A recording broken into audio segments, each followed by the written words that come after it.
I came into grad school not really knowing a lot about research, but I knew I loved interior design and I loved learning, so grad school seemed like a great fit for me.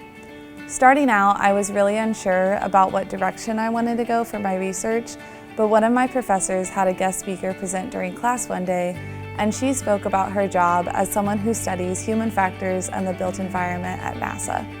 I immediately knew that was something I wanted to dive deeper into and became really passionate about how the built environment can impact the end user from a psychological, cognitive, and physiological standpoint, especially in the unique environment of a spacecraft. For my thesis, I wanted to look at the design of the crew quarters on the International Space Station and how that space could be redesigned to be more suitable for long-term missions or for commercial space travelers.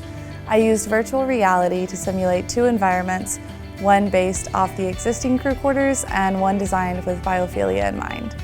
I recorded people's perceptions and measurements using pupil dilation, heart rate, cognitive load, and their emotional perceptions of the space. Last semester, I was selected as a finalist for the 3-minute thesis competition, and I submitted an abstract from some of my research to the IEEE Aerospace Conference.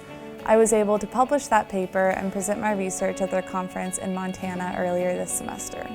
The entire experience of grad school really taught me a lot. I learned a lot about myself and how to work hard and stay motivated, but I also learned how to be a better designer.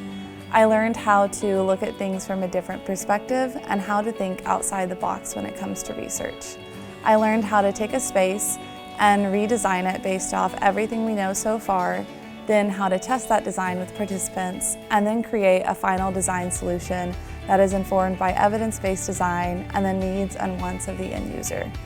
Coming into grad school, I felt pretty good as a designer, but leaving grad school, I know that I'm a well-rounded person who thinks creatively, not only as an interior designer, but also as a researcher and a problem solver.